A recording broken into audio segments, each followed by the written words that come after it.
Bonjour et bienvenue dans cette présentation de Sage BI Reporting autour des données de Sage Cloud Pay. Tout d'abord, et avant de venir me connecter aux données de Sage sans Pay, je vais me connecter à l'application Sage BI Reporting. Une fois connecté, je vais pouvoir aller interroger selon mes droits les différentes informations qui me sont mises à disposition. Pour interroger ces informations, je vais bénéficier de différentes fonctionnalités dans l'application qui sont représentées dans ma barre d'outils par des petits icônes. Alors, les 4 premiers blocs vont nous permettre de pouvoir travailler sur des données de conception de formules qui vont nous permettre d'interroger les données, sur des fonctions d'analyse des formules, sur des fonctions de visualisation et de mise en avant d'informations, et sur des fonctions d'accélération qui vont nous permettre de créer plus rapidement des rapports. Les autres fonctionnalités vont nous permettre de pouvoir actualiser facilement les documents, les publier et également obtenir de l'aide autour de la solution. Alors, comment ça fonctionne? Tout simplement, ce qu'on va faire, c'est qu'on va essayer par exemple de sortir une information provenant de la paye, pourquoi pas sortir un nombre de salariés par département et par service à une date donnée pour pouvoir identifier le nombre de salariés dans la société. Pour faire cela, nous allons cliquer dans l'assistant liste et nous allons arriver dans un écran qui va nous permettre de définir ce que l'on souhaite interroger. Première chose, nous allons définir la source de données. D'où vient mon information? Dans mon environnement, j'ai accès aux différents connecteurs provenant de Sage sans Cloud et je vais sélectionner celui correspondant à la paye. Puis, je vais soit aller dans la partie bulletin et événements qui vont me permettre d'interroger les informations liées au bulletin et aux événements, heures, etc. Soit ma notion de fiche salarié et effectif à date, de formation ou d'indicateur Excel qui me permettrait de pouvoir faire du rolling forecast ou des informations prévisionnelles. Dans mon cas, et pour pouvoir analyser mon nombre de salariés, je vais partir dans ma fiche salarié effectif à date. À partir du moment où j'ai fait ce choix de mon modèle fiche salarié effectif à date, je vais obtenir un ensemble d'informations disponibles qui vont me permettre de travailler sur les informations provenant de la paye. Je vais retrouver dans la partie haute la notion d'organisation, avec la notion d'établissement, de département, une notion de favori, qui va me permettre d'obtenir les champs les plus couramment utilisés lorsque l'on fait du reporting, une notion de période qui va me permettre de revenir à date, et ça c'est très important, cette notion de à date, par rapport à l'information historisée dans la base SagePay. Cela veut dire quoi? Ça veut dire que si je reviens un an dans le passé, je ne vais pas obligatoirement interroger les données qui sont en cours de mon salarié actuel, mais j'irai bien rechercher à cette date-là où était mon salarié pour pouvoir obtenir une cartographie exacte par rapport aux historiques de la base paye. Ensuite, nous avons mis à disposition des effectifs, et dans les effectifs, nous avons mis à disposition des indicateurs, la notion de personnes présentes, la notion de personnes entrées dans le mois, sorties dans le mois, entrées dans le mois précédent ou en cumul sur l'année, et également mise à disposition d'un calcul d'ETP. Le premier contrat va nous permettre de renvoyer des informations liées au contrat de travail et aux heures associées à son contrat de travail. La notion d'ETP présence va permettre de calculer par rapport à sa date d'entrée ou date de sortie pendant le mois. Et le dernier ETP tout court est la somme des deux, ce qui veut dire que si on avait un salarié qui travaillait à 50% du temps, ça représenterait 0,5 au niveau de l'ETP contrat. Et s'il est parti au milieu de mois, on aura également 0,5 en termes d'ETP présence. Donc mon ETP final serait de 0,25. Si toutefois les informations que nous avons mis à disposition sur la partie haute ne sont pas suffisantes, on retrouve de disponibles dans la partie basse les informations salariées avec l'ensemble des informations que l'on retrouve sur la fiche salariée, immatriculation, état civil, l'âge, les coordonnées, etc. etc. Donc tout un ensemble d'informations disponibles. Moi dans mon cas, ce que j'avais besoin de réaliser, ce que je voulais faire c'était pouvoir filtrer par société, donc j'ai la notion de société ici, et là, je vais retrouver une ou plusieurs sociétés. Si dans mon périmètre de paye, j'ai décidé de faire du reporting sur plusieurs sociétés, c'est bien à cet endroit-là que j'ai décidé si je veux travailler sur une société ou sur une autre, ou si je veux avoir une vue consolidée de toutes mes sociétés. Ensuite, je vais partir dans une notion de période de situation. Alors, je vais lui demander par exemple de me renvoyer en décembre 2016. Alors, il va bien entendu pas me faire la somme de toutes les personnes qui étaient présentes au mois de décembre 2016, mais bien me donner la situation au 31/12/2016. Ensuite, je vais lui demander de me renvoyer la notion par notion de département, puis par la notion de service, et je vous rappelle que je voulais récupérer toutes les personnes qui étaient présentes. Donc en faisant cette interrogation-là, je vais retourner en décembre 2012 et je vais lui demander de me renvoyer par département, puis par service, le nombre de personnes présentes. Et j'obtiens mon effectif de 132 personnes dans ma société.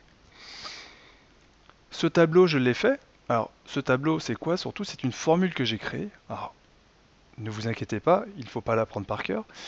Mais moi, ce que j'aimerais bien, c'est plutôt que de retourner dans la formule pour changer mon année ou pour changer ma société, j'aimerais bien pouvoir faire directement référence dans la feuille Excel. Pour cela, je vais écrire par exemple ici société, et je vais lui dire que je veux voir toutes les sociétés, puis je vais lui dire période, et je vais lui demander de me renvoyer pour 2016-12, et je vais lui demander par catégorie, par exemple, je pourrais pouvoir filtrer par toutes les personnes cadres ou non cadres, etc. Et je vais lui dire étoile. Étoile veut dire n'importe quel caractère. Donc maintenant, le but du jeu, ça va être de relier cette formule avec les critères qui sont dans ma feuille Excel. Pour cela, je vais retourner dans ma formule en double-cliquant. Et cette fois-ci, plutôt que de laisser la valeur en dur ici, Bike City et 2012, je vais toucher ma cellule société et je vais aller pointer sur la cellule B1. Puis je vais aller sur ma période de situation et je vais toucher ma cellule B2. Ma catégorie était un critère que je n'avais pas encore mis en place. Il va me suffire de remonter ce critère-là en haut et de renvoyer l'information ici. Je vais lui demander de me faire une petite rupture par département, ce qui va me faire un petit regroupement par département. Et sur les présents, j'aimerais bien mettre une petite mise en forme de couleur. Ceux qui auront le plus de salariés passeront en vert. J'ai plus qu'à valider et automatiquement, mon tableau va se transformer. Et maintenant, il est dynamique par rapport aux critères qui sont placés là-haut. Ça veut dire quoi? Ça veut dire que si je veux revenir en 2015 décembre, il me suffit de sélectionner ma période, de valider, et mon tableau est automatiquement recalculé. Et je vais obtenir la situation de mon salarié, de mes salariés, au 31/12/2015, et non pas l'information en cours actuelle de mon salarié par rapport à la date du 31/12/2015. Donc, je peux me balader dans le passé et revenir à une date de situation telle que je le souhaite. Je peux également réaliser des filtres, par exemple ici catégorie, et pouvoir demander à ne voir apparaître que les cadres et les cadres dirigeants dans cet onglet. Ou je peux lui demander par exemple de me renvoyer toutes les catégories et grâce au bouton ventilation de réaliser un onglet pour les cadres, puis pour les cadres forfait jour, puis pour les coûts de professionnalisation, pour les employés et pour les stagiaires. Autre possibilité, j'aimerais bien pouvoir, par exemple, j'ai une notion de présent, j'ai une notion de personne entrée, une notion de personne sortie. Ça me fait penser un petit peu à un calcul de turnover. Moi, ce que j'aimerais bien, c'est pouvoir calculer mon turnover, qui est finalement un calcul assez spécifique, qui va être la somme de mes personnes présentes et sorties, divisé par 2 et divisé par le nombre de personnes présentes à la situation que je vais le demander. Pour faire ce calcul, vous allez voir, on va le faire ensemble. Je vais lui demander de déposer mes entrées cumul année et mes sorties cumul année. Et je vais dans les options aller lui demander de travailler sous une autre forme de tableau. Ça va nous permettre de présenter également d'autres fonctionnalités liées à l'assistant liste, qui est le format Office. Le format Office, on va le voir ensemble, c'est la possibilité de piloter directement un tableau Office grâce à notre formule SageBI Reporting. Ce tableau Office, je me retrouve maintenant avec une notion de présent, une notion d'entrée cumul année et une notion de sortie cumul année.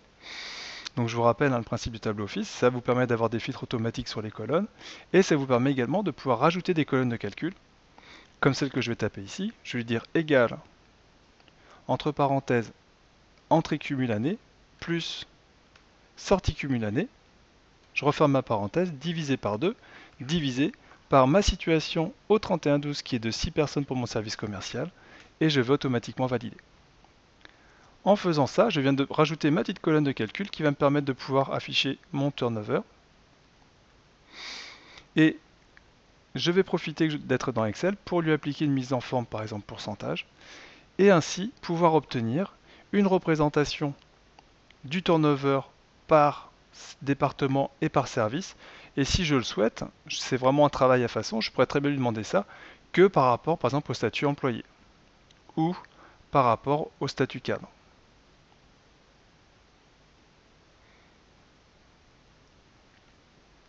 Donc voilà un petit peu ce que l'on peut faire autour de données, par exemple, comme des données effectives. Là, on pourrait aller peut-être aller un peu plus loin, c'est d'essayer de travailler sur des évolutions, de voir un petit peu comment ça se passe par mois, etc.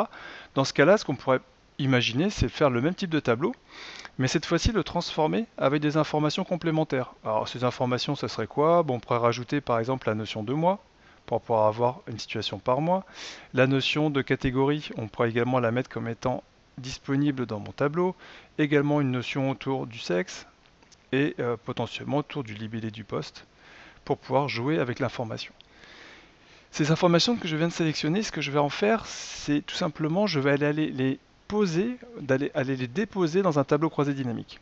Pour faire ça, je vais aller dans Options, Format, et cette fois-ci, je vais enregistrer mon format en tableau croisé dynamique. Je vais cliquer sur Valider, puis à nouveau sur Valider, et automatiquement, ma liste s'est transformée en tableau croisé dynamique, et je vais pouvoir facilement prendre par exemple la notion de sexe, par la notion de service, rajouter un petit segment par exemple sur ma notion de mois, et de compter les personnes présentes, donc je vais prendre la notion de présent et je vais le déposer entre les deux. Et pourquoi pas jouer avec la notion de mois ici, parce que je suis en train de cumuler plusieurs choses. Donc je vais prendre ma notion de mois de situation, ajouter un segment. Donc là, vous voyez, j'ai que le mois de décembre, pour l'instant ça va assez bien, mais je vais vite le faire évoluer pour avoir une visu mois par mois. Donc déjà, je vais lui faire une petite case, hop. Et regardez, tout simplement ici avec la période, plutôt que lui demander 2016-12, je vais lui demander de travailler sur 2016 étoiles. Et automatiquement, maintenant, je vais pouvoir filtrer sur mon mois de situation ici et voir l'évolution mois par mois des informations. Donc ici, croisées par la partie service, homme-femme. Et j'aurais pu également rajouter, par exemple ici, enlever ma notion de catégorie et venir l'ajouter dans mon tableau croisé dynamique comme étant un autre segment d'analyse. Et ainsi pouvoir donner un tableau ou envoyer un tableau à celui-ci à un représentant du personnel ou à une personne à qui je veux donner les informations, sur lequel il pourra encore venir filtrer sur les infos par rapport et voir une visualisation des informations telles qu'il le souhaite. Donc voilà un petit peu ce que je pouvais vous montrer autour de la liste. La fonctionnalité liste va nous permettre de parcourir, d'explorer, de mettre en forme et de présenter des informations autour de cette je paye. Ce que l'on va également pouvoir faire grâce à une autre fonctionnalité, c'est pouvoir jouer sur des informations, un peu comme le tableau croisé dynamique, sur des informations dynamiques et en ligne et en colonne. Alors je vais vous présenter par exemple la fonction cube à travers un exemple qui pourrait être un suivi analytique. Alors vous savez que dans la paye, on a la possibilité de faire un suivi analytique, soit par salarié, soit par service, soit par département.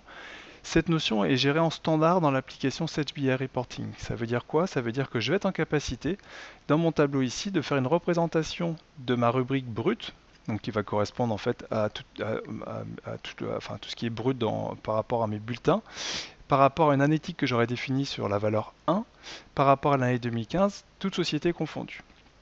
Et je vais vouloir ressortir par section analytique le nom et prénom de mon salarié, son coefficient de répartition sur 12 mois pour voir un petit peu comment ça fonctionne.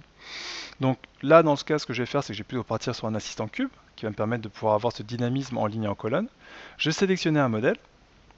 Donc je vais retourner dans ma paye. Cette fois-ci, je vais partir dans les bulletins et événements. On va retrouver une organisation à peu près équivalente avec une notion d'organisation, une notion de favori, une notion de période, mais cette fois-ci nous allons retrouver une notion de montant en plus par rapport aux informations ici d'indicateurs, qui sont les rubriques, les heures et les constantes. Et également une information liée à l'analytique sur la base de notre tableau. Comment ça fonctionne? Comme ce que je viens de vous montrer tout à l'heure, on va filtrer par société, puis par indicateur code, donc que j'ai déjà pré-rempli dans la feuille Excel. Ma notion d'année, c'est 2015. Et je vais vouloir filtrer sur ma notion d'analytique. Donc d'abord, je vais devoir filtrer sur le type de ventilation, parce que je peux avoir une ventilation par salarié ou par établissement ou par service. Moi, en l'occurrence, je vais prendre par matricule. Puis, je vais pouvoir prendre mon code axe et définir la valeur 1. Et je vais lui demander de me renvoyer dans mon cube la notion de compte analytique. Et également, je vais en profiter pour y renvoyer ma notion de valeur analytique qui va correspondre ici à mon brut. À ça, ce que je voulais faire, moi, c'était avoir le distinguo de la notion également de pourcentage, excusez-moi. Et à ça, je voulais y ajouter la ventilation, donc je voulais voir ça par mois, donc je vais reprendre la colonne mois, et je voulais avoir le détail par salarié. Donc là, je vais prendre mon nom et prénom de salarié, je vais remonter au-dessus. En faisant ça, je viens de définir une interrogation analytique par salarié sur 12 mois sur ma rubrique brute. Ça va nous donner quoi? Ça va nous donner ce cube suivant où vous voyez par exemple pour mon compte analytique comme 11, j'ai le nom et prénom de mon salarié sur lequel j'ai une ventilation à 50% sur cette section analytique. Donc j'imagine que j'aurai 50% qui doivent être partis ailleurs pour ce même salarié. Par rapport à mon besoin, j'ai bien mon évolution sur 12 mois. Maintenant que j'ai 2015, si je veux changer pour revenir sur une autre période, il me suffit de retourner par exemple ici dans l'année, lui demander pour 2014 et automatiquement obtenir la même interrogation, vous voyez ici pour les 3 premiers mois, pour les deux derniers mois de l'année. Ça veut dire quoi? Ça veut dire tout simplement que à partir du moment où le tableau est construit, il ne reste plus qu'à le consommer au quotidien. C'est pas quelque chose que l'on crée systématiquement. Moi, dans mon cas, ce que j'aurais bien voulu, c'est peut-être enlever cette notion de pourcentage, qu'elle ne me sert pas obligatoirement à grand chose, et j'aurais bien voulu, plutôt que d'avoir mon brut, l'évolution de mon brut, j'aurais bien voulu avoir la variation de mon brut d'un mois sur l'autre pour pouvoir identifier les plus grosses augmentations ou les plus faibles augmentations. Pour faire ça, ce que je vais pouvoir faire, c'est plutôt que lui demander de me faire une somme, je vais lui demander de me renvoyer par exemple une différence en pourcentage.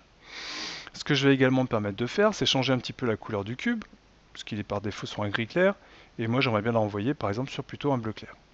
Je vais valider, et je vais à nouveau valider, et automatiquement j'obtiens pour le mois de décembre de mon année 2014 la variation correspondante, mais ce que je vais lui dire maintenant c'est de passer en 2015, et vous allez voir qu'automatiquement il va me renvoyer le tableau de bord. Je trouve que le tableau est un petit peu triste, je vais juste me permettre de faire, c'est de retourner dans ce cube et lui dire ici de lui mettre une petite mise en forme, ce qui va me permettre d'identifier rapidement les informations numériques, les plus gros et les plus petits. Et donc vous voyez en fait ici, j'ai par défaut, par analytique, par salarié, une ventilation sur 12 mois sur ma notion de constante brute, dans lequel je vois automatiquement toutes les évolutions de mes différents salariés par rapport à ça. Donc voilà un petit peu ce qu'on pouvait dire sur cette partie cube, sur cette utilisation de ce modèle bulletin. Ce qu'on voulait, c'était un petit peu d'actualité, c'était vous montrer également une autre manière d'interroger les données. Aujourd'hui, on utilise beaucoup des listes, des tableaux croisés dynamiques, des choses comme ça. On pense moins souvent à utiliser des graphiques pour représenter des chiffres, et je voulais vous montrer un petit peu aujourd'hui comment on pouvait, avec SageBI Reporting, faire un affichage assez simple finalement d'une information. Là, on part par exemple sur la moyenne du brut par service et par sexe. Dans ces cas-là, ce qu'on va pouvoir faire, c'est directement piloter un graphique Excel grâce à cette fonction qui s'appelle ici la fonction graphique. Alors, je vais cliquer dessus. À partir du moment où l'assistant graphique est ouvert, je vais pouvoir à nouveau sélectionner mes informations. Donc là, je vais plutôt partir sur de la paye et mes informations qui vont m'intéresser vont plutôt correspondre à des notions associées au bulletin. Et ici, je vais pouvoir paramétrer mes critères. Donc, société, indicateur code. Je peux également aller chercher dans la liste en dur. Et ici, vous voyez, j'ai l'ensemble des informations, des constantes. Je vais prendre cette constante brute. Ma notion d'année, j'ai indiqué dans mon tableau ici.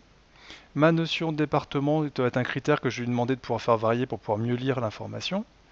Et ce que je voulais lui demander, c'était de me renvoyer par service la notion.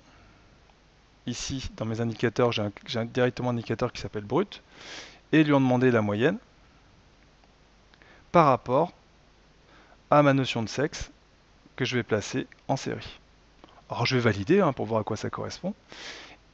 Et automatiquement, vous voyez que j'obtiens ce petit tableau-là, ce petit graphique-là que je peux complètement agrandir, personnaliser, qui va me permettre de pouvoir travailler. La courbe n'est peut-être pas le meilleur moyen pour le présenter. Ce que je vais pouvoir faire, parce que je suis dans Excel et que j'utilise un élément Excel, c'est que je vais pouvoir lui dire, bah tiens, plutôt travaille un petit peu avec un histogramme. Donc vous voyez qu'un petit clic, on obtient tout de suite un truc un peu plus sympa.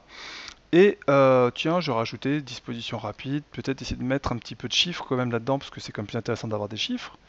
Et maintenant que ce graphique est paramétré, ce que je vais pouvoir faire, c'est que je vais pouvoir jouer avec. Par exemple, je vais pouvoir lui dire, bah tiens, s'il te plaît, j'aimerais bien ça pour le département développement. Je vais valider et automatiquement mon graphique va se mettre à jour et je vais voir l'information correspondre par rapport à ce que je lui ai demandé. Donc voilà un petit peu le mode de fonctionnement de cet assistant graphique qui est assez pratique et qui va permettre de pouvoir, vous voyez ici, montrer l'évolution homme-femme par rapport aux différents services et donc pouvoir identifier des constantes ou surtout prendre des informations par rapport à ça. Ce que je voulais maintenant vous présenter, c'était encore un autre aspect de SageBI Reporting, mais cette fois-ci autour de tableaux un petit peu plus complexes. Alors, complexes en termes de réalisation. Alors voici un tableau comme je l'imagine, c'est-à-dire qu'un tableau sur lequel, par exemple, ici j'ai une notion, vous voyez, liée à l'ETP. Donc ici une notion liée aux horaires, un ratio qui va se calculer, qui doit reprendre des éléments placés au-dessus.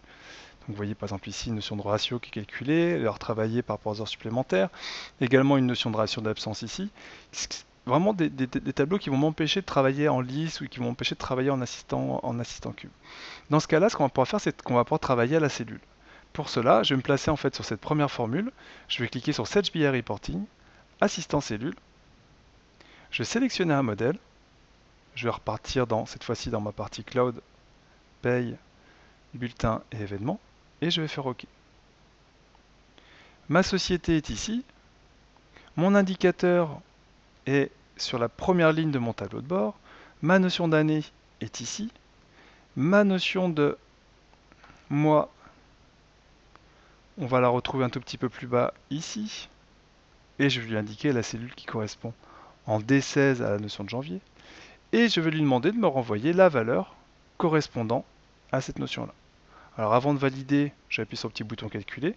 Et ce qui va me renvoyer mes équivalents temps plein pour 106,9. Quand je vais valider, ça va donc me faire apparaître 107 salariés en équivalent temps plein dans ma société. Maintenant, pour remplir le reste de mon tableau, ce qui va me rester à faire, c'est faire un copier, faire un coller. Mais si je fais un coller classique Excel, je vais venir supprimer ces formules-là. Dans ce cas-là, ce que je vais plutôt faire, c'est que je vais faire un collage formule. Et automatiquement, ça va être Search BI Reporting qui va définir s'il doit coller ou non l'information. Donc, à partir du moment où vous voyez ici qu'il n'y a pas de notion de constante ou de rubrique, automatiquement, le produit ne va pas venir écraser la formule existante. Mon tableau est maintenant à jour et automatisé, ça veut dire quoi? Ça veut dire que si je retourne dans ma notion d'année et que je lui demande maintenant la même information pour 2016 et que je valide, automatiquement mon tableau va se mettre à jour par rapport à ça et mes graphiques qui sont au-dessus, qui sont eux cette fois-ci que des purs graphiques Excel qui sont simplement posés sur les données de mon tableau, vont me permettre de pouvoir envoyer et distribuer cette information facilement aux personnes que je souhaite. Donc voilà un petit peu ce que je pouvais vous présenter aujourd'hui sur la partie Excel. Ce que je vous propose maintenant, c'est de poursuivre sur un autre module qui est le module automate. Le module automate va me permettre de diffuser des tableaux de bord sous contrainte vers un public différent. Je m'explique, j'ai un tableau de bord comme celui-ci et je souhaiterais par exemple le ventiler par département pour l'envoyer à mes différents responsables de département. Pour cela, je vais faire appel à un module qui s'appelle Search BI Automate, donc je vais me connecter et je vais devoir définir des méthodes ou des actions qui vont être répétées à plusieurs reprises. Alors, ces actions, je vous les montre. Ici, j'ai une notion d'action, j'ai une diffusion de statistiques RH. Alors, c'est quoi? Tout simplement, c'est la notion de deux actions. Une qui va être un calcul Excel, c'est-à-dire qu'on va ouvrir un document dans Excel, on va le recalculer sous une contrainte en écrivant dans une cellule, et on va l'enregistrer sous un nom, et on l'enverra par email dans une autre étape. Pour se répéter, moi par exemple dans mon besoin, je voulais envoyer sur mes différents responsables ici, Jean, Lucille, Jeanne, Damien, qui sont responsables de différents services, qui sont en fait des départements dans ma société, et on a ici dans l'email les différentes adresses des personnes. Ce que je vais pouvoir faire dans mes étapes, je vais pouvoir dans mon étape de calcul Excel, aller jouer sur cette information et aller piloter l'ouverture du document Excel par rapport aux critères que j'aurais définis dans l'onglet répéter pour. Ça veut dire quoi? Ça veut dire que tout simplement ici, je vais lui demander d'ouvrir un fichier qui est sur mon bureau qui s'appelle analyse effectif. Mon analyse effectif me permet de faire une répartition, vous voyez ici, entre les effectifs masculins et les effectifs féminins, sur lequel j'ai une notion de département ici qui varie en cellule F3. Donc ce que je lui ai demandé, c'est de réaliser à l'ouverture du classeur l'application sur la cellule F3 de la feuille analyse, la valeur ici @service, qui est finalement le nom de la colonne qu'on a retrouvé tout à l'heure dans l'onglet répéter pour. Ensuite, je demande de recalculer ma feuille, de supprimer les formules SBI Reporting, de prendre l'onglet sur lequel je travaille et de l'enregistrer sous le réseau. Vous voyez avec une notion ici de document Excel avec le nom du service à la fin du nom du fichier et ici en PDF avec la même chose. Donc il va me générer un document Excel et un document PDF sur mon répertoire et dans mon cadre présent sur mon bureau. Une fois que j'ai fait ça, je vais pouvoir partir dans mon envoi d'email Et dans mon envoi d'email, je vais faire quoi? Tout simplement repréciser la variable qui était la colonne email qui correspond à l'email de mes différents destinataires sur chacune des lignes. Je me suis mis en copie cachée de cette information-là et j'ai mis en pièce jointe le document PDF que j'ai généré grâce à l'application. Alors ça nous donne quoi? Ça nous donne tout simplement, quand on va dans mon dossier automate, vous retrouvez ici différents fichiers qui ont été générés par l'automate, juridique, informatique, direction générale, développement. Si j'ouvre par exemple le analyse d'effectif développement, vous retrouvez le tableau de bord dans lequel la valeur développement a été bien affectée sur la cellule F3, recalculée par rapport à ça, et sur lequel la personne va recevoir ce document-là par mail. Et la responsable comptable va recevoir son reporting avec les informations de son service, qui seront bien entendu elles différentes du service de développement sur lequel elle pourra obtenir les informations qu'elle souhaite et ce qui va leur permettre de piloter l'information. Voilà ce que je peux vous présenter aujourd'hui autour de la solution Sage BI Reporting, autour des données Sage sans Cloud Pay. J'espère avoir répondu à vos questions et à vos interrogations par rapport à cet environnement. Je vous souhaite une bonne journée.